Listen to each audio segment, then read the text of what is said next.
Howdy everyone, welcome to episode 7 of Devlogs. This week we'll go through lesson 6 of the 301 certification. Then I'll talk about networking. As I learn more about Wwise and Unity, it would be nice to apply what I'm learning through internships, contracts, collaborations, or self-proposed projects. I joined an indie networking Discord server that I wanted to share my first steps into and also talk about my first impressions with job searching and how to always shoot high. Anyways, let's go over this table of contents. We will get into using effects on regions, adding the AK environment to a trigger, creating an aux environment, environments inside environments, and environmental effects. So far, we've imported sounds, created Wwise objects, and our connections to the Wwise project have been integrated into a Unity game.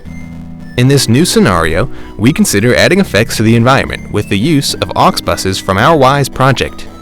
For example, imagine walking into a cave environment, triggering an aux bus with an echo effect, and suddenly you feel as if all sounds in that environment are bouncing off the walls and back at you. How do we get Unity to recognize an aux bus as being applied to an environment though? The answer is with the AK environment script, which keeps track of all game objects and their corresponding regions. Depending on that region, the sound will get sent through the aux bus connected to that set environment. Let's talk about setting this up. We're going to start by adding a pre-made aux environment with the AK environment component, applying an aux bus to the training area. The training area is the space you see within this green mesh collider.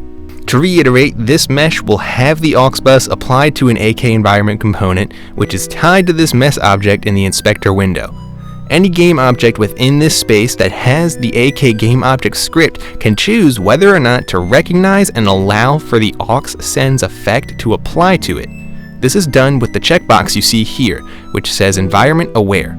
In addition to checking this box in Unity, you must check a similar box in Wwise that lets it know which sounds are allowed to be affected in the game by aux sends. This is done by checking the Use Game Defined Auxiliary Sends checkbox you see here. In the scene I do this in, we are provided a red mesh object. As you're watching, look for what I am doing. I click the training mesh object and in the inspector view, add the AK environment component. This script checks all objects inside plus any that enter, seeing if they have environment awareness. If so, then an aux bus will be applied. I choose the training aux bus by opening the name drawer and finding it, then double-clicking. Once I do this, we are done because the objects in this scene already have been defined as environment aware. When I load the scene, listen for differences in sound as I hit a rock within the training area, then a rock outside the training area.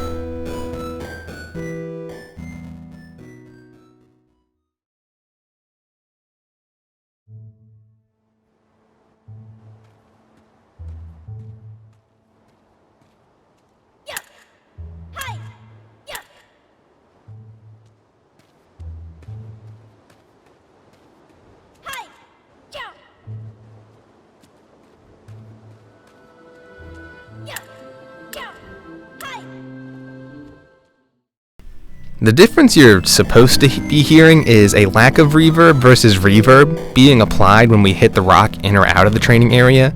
I could not hear the difference though, and when I checked the Wwise profiler to see it apply and unapply the aux bus, it showed just fine that the room verb effect was being triggered and taken off as intended. So I don't know what's going on there. Regardless, I followed the instructions correctly, and next on our agenda is to set up our region-based effects. Since this is done from scratch, there is a bit more needed to set this up. We're going to need to create the collider, rigid body, and AK game object components ourselves. The collider handles on and off triggers for the observed game object entering or exiting it. AK game object relays other important information regarding positions, game syncs, and environmental values. Rigid body allows physical motion to be taken into account. Let's start with rigid body because physical motion is scratching the surface of what this component does computationally. Rigid body can calculate for gravity or velocity in certain directions, and because of this, Unity's physics engine can determine when objects may intersect or collide. If these things are not being taken into account, then AK components would be unable to interact with one another. Let's jump into the new scene and see where to best implement these components. I'll explain as the video plays. First, I will create a 3D game object serving as our aux environment's area. Once created, I name it Woodlands, in accordance with the area this aux environment will cover, and I drag this into the aux environment's game object. With the Woodlands game object selected, I will resize it to cover the Woodlands area in the scene.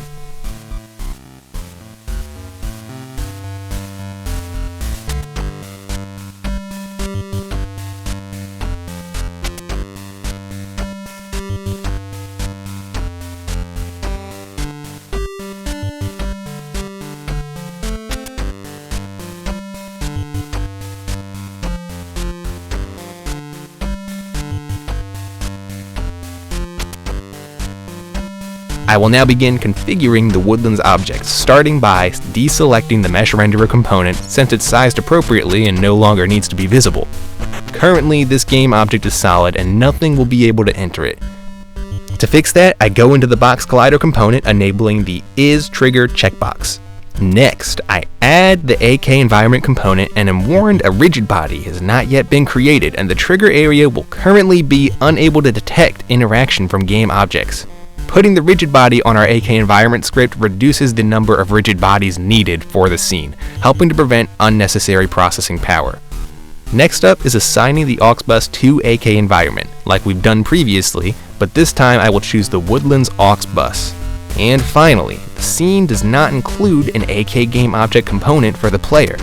This means that any audio events posted by the player will not be processed by the AK environment, meaning the effects of the Woodlands area will not apply to any of the player's actions. To fix this, I will open the player game object and in the inspector window, add the AK game object component with the environment aware checkbox enabled. Let's look at the results. When we enter the Woodlands area and exit, I will show footage of the Wwise profiler, which is keeping track of the Woodlands aux bus. Watch as it is loaded and unloaded from the scene, depending on whether or not the player is inside or outside our created environment.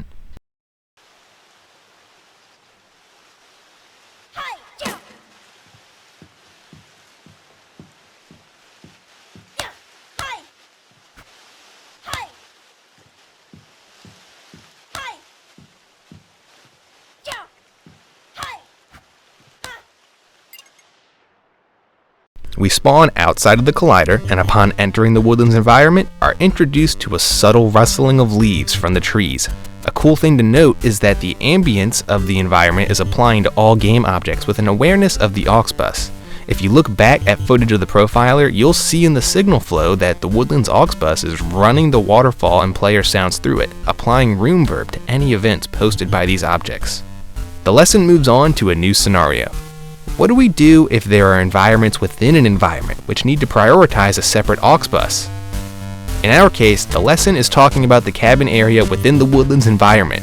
We're going to create a Woodlands cabin aux bus within the Woodlands aux bus, causing all sounds specific to the cabin area to be routed through the Woodlands cabin aux bus.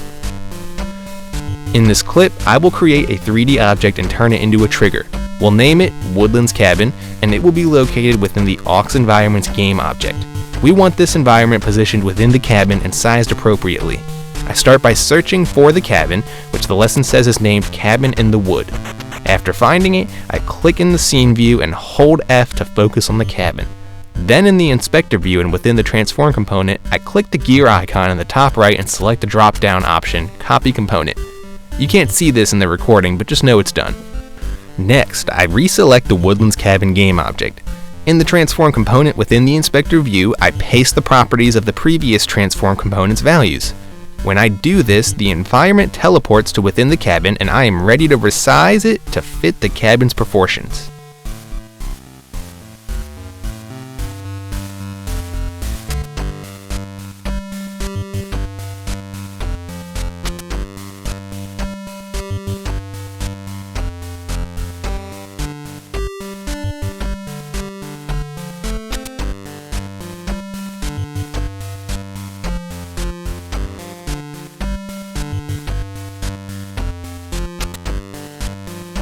Once sized correctly, I'll disable the mesh renderer so that we can't see the cube in play mode, and then we'll add the AK environment component. I'll add a rigid body And then in the name property drawer, add an aux bus called pineforest_hut. Finally, I will check the box in the AK environment component that says exclude others. This will make it so that when we are inside the woodlands and cabin environments, sounds will only be run through the Pine Forest Hut aux bus and not the woodlands one as well.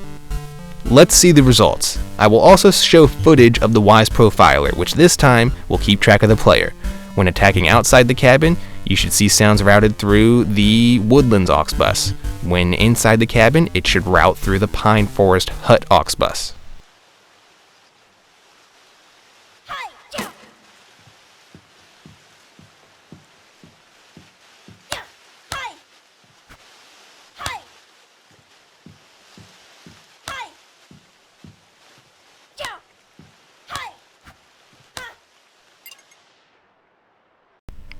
There is an awesomely noticeable change in ambience when inside or outside the cabin. As you can see in this picture, when the player is inside the cabin, sounds were only getting run through the Pine Forest Hut aux bus. So that is it for the lesson. This is a very solid and fun way of integrating environmental effects into a game. As I mentioned at the beginning, I am looking for opportunities to apply what I am learning with companies, colleagues, personally, or academically. This led to me updating my portfolio, resume, and realizing I should have a cover letter for companies that I begin applying to. Some keyword searches I did involved the term audio engineer, director, audio programmer, audio internship, and I found some indie companies offering entry-level positions. What was important to me upon skimming through offers was the need for integrative proficiency in what job descriptions have defined as a external middleware or a third-party software. What these jobs are referring to is Wwise, or Fmod in most cases. Regardless of the middleware specification, I see these jobs as worth applying for or expressing general interest in because you never know whether or not your skills will pique a company's interest, even when they're not described in their qualifications. Other skills I wanted to bring to the table that I looked for were Foley, recording, mixing, basically skills geared towards being a sound designer. I could go into detail about my search, but let's conclude and just say that I've applied for positions and am actively seeking internships to potentially register for school credit. I would love the opportunity to work with other talented people and to branch off from all that I am doing simply in school. Also, here is the server I mentioned that is nifty for networking with other indie lovers. There are job postings on here from companies needing all sorts of talent, so if this sort of stuff lines up with your interests, definitely give it a check. That's all for this video. Thanks for watching. I'll see you in the next video. Have a good one.